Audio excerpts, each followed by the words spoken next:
Hi, everyone. This week we are going to continue our look at visual componency. And we're going to be looking at a few more compositional things, such as perspective and depth of field. So, to begin with, I think it's important that we go back to kind of just that this isn't necessarily a photography class or a video class, but more the idea of that we are taking the idea of photos and videos and creating a narrative. And to do that, one way you have to think about it is that you are basically reading the image, similar to reading a book. Compositional elements, what we talked about last week and what we're talking about this week, allow you as a visual storyteller to work with a very limited amount of space. But it also means that you get to use that space in creative ways and you can create and convey meaning with that. You can use the environment to do that. You can use your subject matter, or you can use actions that the subject is doing in the photo. So, as we continue looking at all of these different compositional things that go into photography and videography, art, any kind of visual aspect, I want you to think about it in a storytelling aspect and not so much as a technical aspect. So, when it comes to angles in visual mediums, a lot of times we think about height and how it is framed to our subject. And that subject can be something in the frame, or it can be you as the subject or your audience. And there are two particular angles that we always think about. There's the high angle, which commonly denotes the subject is diminished or insignificant, or there's a low angle. And this usually means that the subject has power, there's dominance, danger, or intimidation. We will talk more about these when we get into cinema and why that's important because directors choose these camera angles very carefully for different reasons. But I wanted to show you some photos that kind of display both. So this is a photo by Dog Breath Photography. She's a well-known um, pet photographer that travels around the world. But this is from a low angle. So she is shooting up at the dog and it's giving you a whole new perspective, right? And she does use wide angle lenses. So it gives a different perspective. We'll talk about that here in a little bit. But because she's shooting up at the dog from a low angle, you get this sense that the dog is bigger, that they are pursuing you, that they're very interested. And all of her photos are similar to this. She likes to shoot either at their level or below, and it just really creates a narrative of this is what the dog sees in his world, right? Then you have one that's shot from above. So this is a screenshot from the Fellowship of the Rings, the Lord of the Rings trilogy. Um, they are older movies and of course even older books, but what I love about Peter Jackson and his eye for photography and videography is that he really plays into the audience. And in this scene, particularly, Frodo is having a very difficult time. He is scared, he's pressured. He thinks he's about to lose the One Ring. And so the ring is thrown in the air and he's trying to catch it, and it's going to go onto his finger and transport him to a different realm. And the way that they captured this, where you can see the ring and it's going down like you are the ring falling, is very interesting perspective. And it really shows that Frodo is at the mercy of how this ring falls. So that is from a high perspective down on your subject. Now, when we talk about perspective in general, it usually refers to the physical focal length or the distance from your lens to your subject. But look at how it changes the relationship of your subject and other matter within the photo or the video. So we have to think about perspective when we think about framing, leading lines, and just all of the other different compositional elements because this changes how we see the environment that your subject is in. One of the most common ways to think of perspective is expansive perspective. This really allows the foreground to become dominant and the larger of all subjects in the frame. So basically, when you have an expansive perspective, everything that is closest to the camera becomes larger and everything else kind of looks smaller. So this is a photo of wedding I took, and you're getting the wide angle of the field and the cows in the background, but the couple looks bigger comparatively to everything else, even though the houses in the background and everything are physically bigger. Same goes for this. So the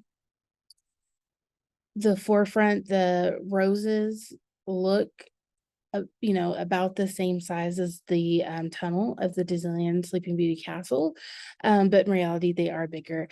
And same, the balloons here look like they could be similar width or size to the trees by the Matterhorn ride, but in reality, they're quite far away from each other. Similarly, here you get the couple looks further away than the rock that they are standing on. And then, of course, they look bigger than the canyons surrounding them in the background. Comparatively to expansive perspective, you have compression perspective, and this is when the foreground and background come together and they basically create layers that visually cover a lot bigger distance than what they look. So basically what happens is in your lens, when you're taking the photo or you're recording the video, the distance between things doesn't look like there's distance. And so they like layer each other like if you were making an art project with construction paper. So for instance, you have the hills and the trees here that make a layer, but they all look the same distance from the sky and each other. Same with this, the train looks like it's right up next to the mountains when we know that there's quite a bit of distance, and then the mountains look like they're straight at the sky. Again, this oil rig looks to be equal in layers to the city and the trees, but there is distance between them. One of the compositional things that you can add to your visual is called depth of field, and this really helps elevate perspective and all of the other ones, leading lines, framing. And what it really does is it allows you to change the focus in some way of the frame and what you're focusing on. So you can show what is important. You can really emphasize the compositional element of the photo. And it really creates this pleasing aesthetic and interesting attraction to your photo. Portraits are really well done when they have a good depth of field behind them, because then you can focus on the subject. So let's take a look at a few. So in this one of a senior photo I took, we're clearly focusing on the Shakespeare quote that this girl has tattooed on her arm, and she really wanted to feel free and whimsy, so we went into a field with tall grass, but you can still see her as well, right? But the focus is on the quote and everything else is blurred. In the picture next to her, you have a bride and you want to focus on the frame of the mirror, right? And so we're trying to get that really cool reflection shot, and you still see her and the silhouette of her, but it's blurry while the image of her in the mirror is in focus. And then here, I wanted to do a interesting perspective on the glitter effect, when the subject blows glitter out into the camera. And I wanted to focus on the glitter instead of the subjects. And so the glitter is in focus here and the subjects are blurred. some more examples. This is my son, his first Christmas. He is the subject, he is in focus, and then the tree in the background is blurred out. So you get that really nice bokeh effect with the lights. And then here is another senior photo that I took. This young lady was a WT softball player. And so she's showing off their national championship rings with the Go Buff sign. And that is clearly in focus, but she is blurred in the background. So you can see how you can use depth of field to really emphasize what you want your audience to focus on. Here's another example. So this is at California Adventure at Disneyland. And again, you get Walt and Mickey, the statue, in focus.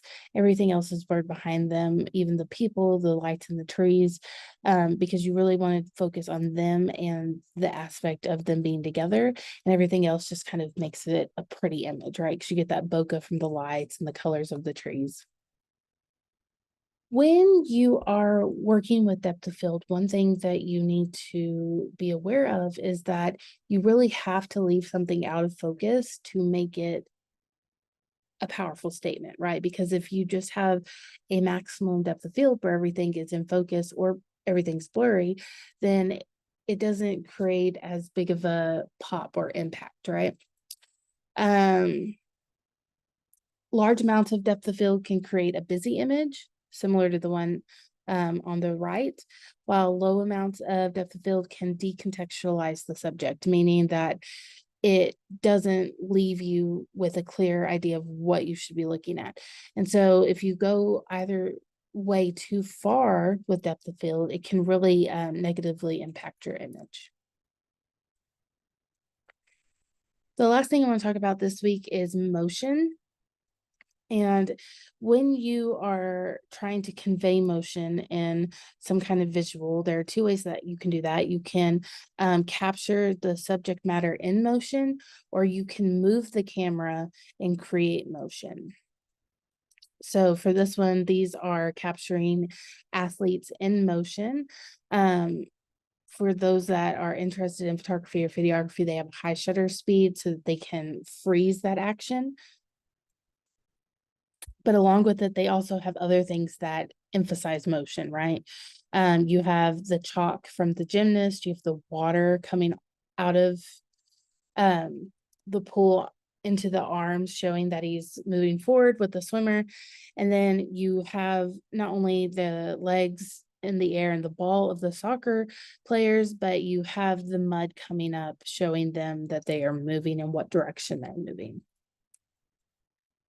Here, this would be an instance where both the subject and the camera are probably moving. So they moved with the subject as he was on the vehicle. And so you get that blurred background, but you're also getting the subject in focus, showing you that they are in motion. And something like this versus like just him on it with everything else in the background in focus, it doesn't create as much, effect of, hey, this guy's moving quickly. And then here, this one is a more simple take on movement, but you can see the movement of the pottery wheel as their hands are working with the clay. This is a visual in your book for an example from Dr. Foster. And again, it's more subtle than the other ones, but you're still getting that element of motion. There's also a really great depth of field here because the pottery and his hands are in focus, but the rest of him is not. So for this week, that's all we have. We will continue with compositional elements and components next week, and then we will start moving into some more specific visual imagery and other areas.